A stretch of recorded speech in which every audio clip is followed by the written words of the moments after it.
Good day, everyone. Let me introduce myself. I am Dr. Chinnu, consultant working at Sabine Hospital, Muatupura. Let me thank NNF India for giving me this opportunity to be a part of this wonderful program.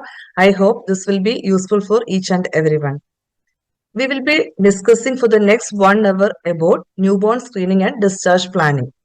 We will be discussing why this newborn screening is done, what all conditions are screened, all these are blood tests or any other test, what is the significance of these tests. Newborn screening. Newborn screening aims at the earliest prevention of more serious consequences by timely intervention. A normal newborn screening is done for all healthy term babies, but we need to screen all the high-risk newborns, which are our NIC graduates, because they are at the increased risk of developmental delays. Sometimes even a term newborn, they will be having some other medical conditions which may require NIC stay. For example, PPHN babies, babies with congenital heart disease who underwent surgeries likewise. The screening is done for genetic and metabolic diseases. Screening is not confirmatory for diagnosis, may require further investigations also. Guidelines from some developed countries recommend that newborn screening before discharge because of the high prevalence of certain endocrinopathies, metabolic errors and hearing loss, which if recognized later contributes to significant morbidity. Blood collection before discharge or within 7 days of life on a filter paper is the standard method of screening in newborns because of hypothyroidism and other metabolic disorders. In our country, this practice has serious limitations because of early discharge from hospitals and cultural taboos related to newborns. Newborn screening is a public health program that tests spots of blood from all newborns for certain conditions that are not noticeable at the time of birth but can cause serious disabilities or even death if not identified and treated early. By screening, we can detect conditions like hypothyroidism, G6PD deficiency, galactosemia, biotinidase deficiency, and hemoglobinopathy. Infants with these conditions may seem perfectly healthy and frequently come from families with no previous history of the condition. Selection of disorders. Not all countries carry newborn screen for the same disorders. There are some countries screen for more than 55 disorders where some countries adopt more cautious approach. Every country, every ethnic group have different lot of genetic disorders. Due to the ethnic diversity, every region in India has different set of prevalent disorders which can make implementing a national policy difficult. The take-home message is screening occurs within first 24 to 48 hours after delivery. A heel stick provides blood drops that are collected on a sterile absorbent filter paper. Newborn screening aims at the earliest prevention of more serious consequences by timely intervention. Screening is not confirmatory for diagnosis and for further diagnosis requires detailed investigations. Hypoglycemia screening. This is done for babies who are born with gestational age less than 37 weeks, large for gestational age babies, small for gestational age babies, infant of diabetic mothers, post-term babies greater than 42 weeks, maternal babies born to mothers who were on maternal medications such as beta blockers, oral hypoglycemic agents, family history of genetic forms of hypoglycemia history is there. Hearing screen. Congenital hearing loss is not uncommon, can be detected at birth in 2 to 3 per 1,000 live births. Hearing impairment is one of the most critical sensory impairment with significant social and psychological consequences. Failure to detect children with congenital or acquired hearing loss may result in lifelong deficits in speech and language acquisition, poor academic performances, and personal social behavioral problems. This is the picture of our ear. We know there is an auricle, external auditory canal, middle ear, and inner ear. So, by hearing evaluation, we are detecting conductive and hearing sensory neural hearing loss.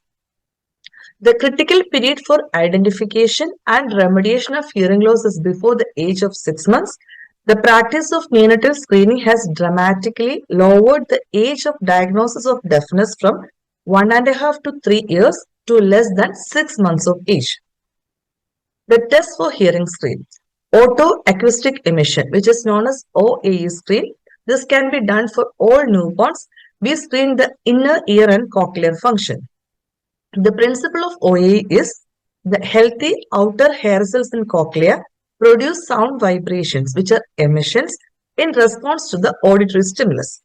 An ear probe is placed in the outer ear canal. The probe ejects sounds to the ear and they detects the emissions which are coming back from the ear. It requires the normal functioning of the external auditory canal, tympanic membrane, and middle ear architecture. This is the OA machine, and the result will be displayed on the monitor. It's a very simple, easy procedure, needs calm environment, sensitive to background noise and noises by the baby while crying also. In first few days of life, the results may come as rougher due to the transient conductive hearing loss caused by the warnings and amniotic fluid in the external auditory canal. Protocol for newborn hearing screen. A two-stage screening protocol with OAE as the first screen, followed by ABR, which is known as auditory brainstem response for those who fail in OAE screen. This is 99% specific. It is advisable that all hospitals with level 3 neonatal care have OAE and ABR facilities. If not feasible, a centralized hearing screen with a portable OAE is suggested, and all abnormal cases should be documented and followed up. OAE and ABR screening if failed, the baby should be referred to an audiologist and should be done at the earliest, but not later than 3 months. Our intention was for early detection of hearing loss. ABR screen, auditory brainstem response, detects electrical activity of the auditory nerve and brainstem in response to sound. The electrodes are placed on the scalp to record the signals, detect the hearing loss, and assess the neural pathway functions. This is preferred in all high-risk newborn babies and NIC graduates. As normal hearing is critical for speech and language development, it is recommended that during the first 6 months of life, all clinicians identify the infants with hearing loss, preferably before 3 months of age. Evaluate all infants before discharge from nursery. Universal neonatal hearing screen is and not targeted high-risk screening is ideal since about 50% of the infants with hearing loss have no known risk factors for hearing loss and are discharged from well baby nursery. Delayed onset of hearing loss should be considered and followed up if presence of language delays, infections, head trauma, stigmata of syndromes, ototoxic medications, recurrent otitis media, and history of intrauterine infections. The take-home message is prevalence of hearing loss is more than twice than that of a newborn disorders combined, than other newborn disorders combined. Never delay hearing assessment in any baby. No baby is too young to be tested or too young to be evaluated. Never resort to rudimentary test of hearing like clapping hands is confirmatory. Never reassure parents that the child hearing is normal. Universal newborn hearing screen has been standard practiced in most developed countries. The identification of all newborns with hearing loss before 6 months have now become an attainable and realistic goal. Follow-up all positive cases and dropouts are made easier with central reporting and monitoring system. Then screening for critical congenital heart diseases. Critical congenital heart disease is a major cause of infant death and morbidity worldwide. Early diagnosis and timely intervention can significantly reduce the likelihood of an adverse outcome. Any heart disease needing open surgery or catheter-based intervention in first year of life should be need to be screened. It forms 25 to 30% of CHD, death-dependent or cyanotic congenital heart disease. Pulse oximetry screening is done. Screening should be performed by measuring oxygen saturation in the right hand, which is known as preductal saturation, and one foot, which is postductal saturation, either concurrently or one immediately after the other. This is the pulse oximetry screening done. An oxygen saturation of more than 95% in the right hand or foot or less than 3% differences between the right hand and foot is considered negative or pass and require no further evaluations before discharge. A screen is considered to be positive or fail if the measurement of oxygen saturation is below 90% or below 95 in both extremities after 3 measurements 1 hour apart, or if there is a difference of more than 3% in oxygen saturation between pre-ductal and post-ductal saturation after 3 measurements. Infants with failed screening should receive a diagnostic echocardiogram and evaluation by a physician or a pediatric cardiologist. Aim is to exclude critical congenital heart disease. Duct-dependent lesions may require prostaglandin infusions to maintain duct patency because most of the peripheral hospitals will not be having detailed facilities available. So this will help the peripheral hospitals to start prostaglandin infusion if there is a risk because they can start before referring to the higher center where facilities are available to take echo and cardiologist availability. Not all infants with positive screen will have critical congenital heart disease.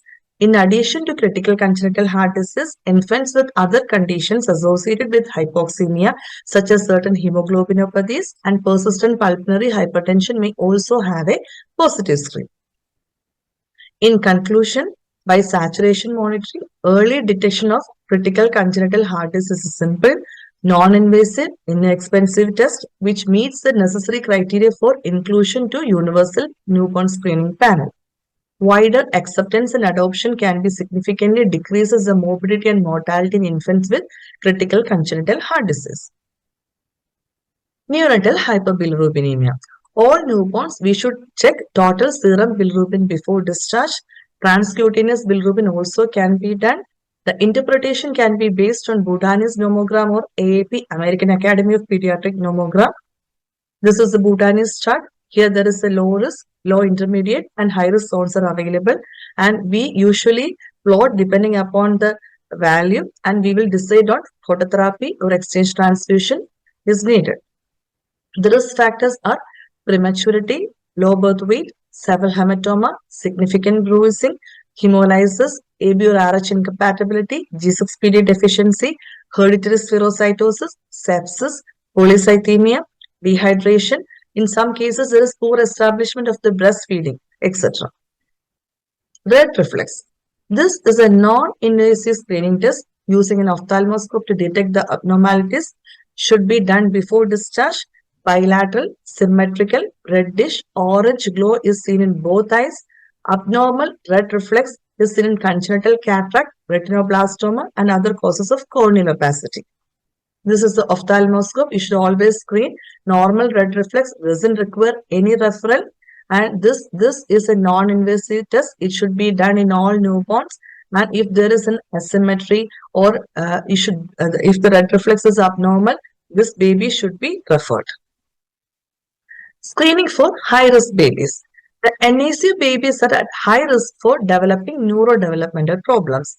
They require close monitoring and follow-up apart from the routine screens. Early neurodevelopmental intervention, which starts from the NICU itself, developmental milestones should be closely followed, and that should be based upon the corrected gestational age. Preterm infants should undergo autism assessment at 18 to 24 months. All mothers should be explained that all vaccination visits are well baby checkups also. Depending upon the age, every baby should be followed up at all vaccinations. We usually have vaccinations at 6, 10, 14 weeks, then usually follow up at 5 to 6 months, and we usually give the flu vaccination 6 months and 7 months and 9 months. So every preterm baby, especially the NAC graduate, should be followed up with an interval of 2 to 3 months, and all developmental milestones should be closely monitored. Hearing loss risk is high in preterm babies and should undergo ABR screening. Early intervention should be done in failed cases. Trophy screen. The screen is done in babies with weight loss less than 2 kg or gestational age less than 34 weeks. Infants born more than 34 to 36 by 6 by 7 or birth weight less than 1.75 to 2 kg if the risk factors are present. The risk factors include mechanical ventilation, prolonged oxygen therapy, and hemodynamic instability requiring multiple inotropes. When to screen? The first screening is between 2 to 3 weeks for infants born 28 weeks or birth weight less than 1.2 kg and not later than 30 days or 4 weeks after birth for infants between 28 to 34 weeks of gestational age or born with birth weight less than 2 kg. Neurosonogram. The first is done by the end of first week for evidence of intraventricular hemorrhage. Second at 4 weeks for evidence of periventricular leukomylation in infants less than 32 weeks. And follow up at 36 weeks of post-menstrual age in extreme low birth weight infants. Thyroid screening should be done for early detection of hypothyroidism. This is done frequently in preterms. T4 TSS should be obtained on day 5, 2 weeks and 1 month postnatal age. The preterms are at increased risk for osteopenia of prematurity and anemia of prematurity. Monitor the alkaline phosphatase, phosphorus, and serum calcium at 3 weeks of age for evidence of biochemical rickets. Monitor hemoglobin and hematocrit for anemia. Iron supplementation should be started by 3 weeks if baby is on full feeds. High-risk babies may require oxygen, suction apparatus, pulse oximeter, apnea monitor, ampu bag with appropriate mask while discharging from the NICU.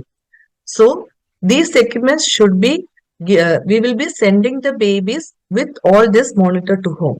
So, the parents should be trained to use the equipments with good hand hygiene. Danger signs should be explained, how to use the ampu bag and mask and saturation props. So we will be sending, if you're sending an extreme preterm baby who is on oxygen with multiple issues, baby should be having a pulse oximeter, apnea monitor, oxygen, suction apparatus, ampu bag and mask with correct size of ampu bag and mask. Feeding assessment. We should monitor the weight gain and feeding pattern in extreme preterms. If the mother is confident in feeding, the baby should be having suck and swallow and coordination will be there. So we will be assessing whether the baby is drooling, choking, coughing, hoarseness of face, or cry, regurgitation of feeds due to reflex. Some babies may require swallow assessment and intervention, which is very rare. Follow-up screen should be well explained to the parents. Blood screens, thyroid function test, metabolic screens, HbHCT, reticulocyte count should be, the follow-up screens, date and everything should be well explained. Hearing screen should be done. Neurosonograms, ROP screen, immunizations should be explained. Neurodevelopmental follow-up and early intervention should be done. What are the minimum criteria for discharge in term babies? It is recommended that following minimum criteria are met before discharging a term newborn. Antepartum, intrapartum, and postpartum course of both mother and baby should be uncomplicated. In a normal vaginal delivery, discharge can be planned within 24 to 48 hours if mother is confident. Babies who were single birth at 30 to 42 weeks of gestation, the weight if it is appropriate for gestation age according to the appropriate growth curves. Baby's vital signs should be documented to be normal. It should be stable for 12 hours preceding discharge, including the respiratory rate below 60, heart rate between 100 to 160 beats per minute. Thermoregulation is important. Baby's temperature should be maintained in an open crib with appropriate clothing. Baby should have urinated and passed urine at least passed stool at least one stools. Baby has completed at least 2 successful feedings with documentation that baby is able to coordinate sucking and swallowing and breathing while feeding. The physical examination reveals no abnormality that requires continuous hospitalization. There is no evidence of excessive bleeding at the circumcision site at least for 2 hours in some term babies if the circumcision is done. There is no evidence of significant jaundice in first 24 hours of life. The mother's knowledge, ability, and confidence to provide adequate care for her baby should be documented by the fact that they have received training sessions regarding breastfeeding. Breastfeeding, mother-infant dyad should be assessed by trained staff regarding the nursing position, latching, adequacy of swallowing, and mother's knowledge on urine and stool frequency of the baby. The cord, skin, and infant genital care should be explained. Umbilical cord care, keep the cord clean, dry, clean it with normal water, never apply oil, turmeric powder or anything to it. To observe for any signs of infection, periumbilical redness, foul smelling discharge, fever should be well explained. Umbilical cord care should be explained, and you should always keep the pampers below the cord, and we should explain the umbilical cord healing pattern also, and always ensure that there is no need to apply anything to the cord. Always keep the cord very clean. In certain areas it's a practice to apply oil to the cord. Please don't do that. And you should explain the signs of umbilical cord infection.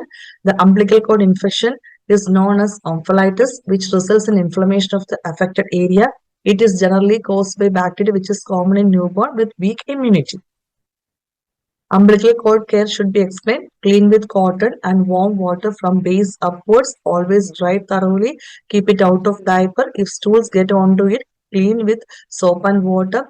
And if there is any features of infection like redness, oozing, tenderness, swelling around the stump, always contact the pediatrician. Don't apply powder or kajal to newborns. Eye care should be explained. Eye discharge and watering is absolutely normal. Eye massage should be explained to observe for any redness or purulent discharge from eyes.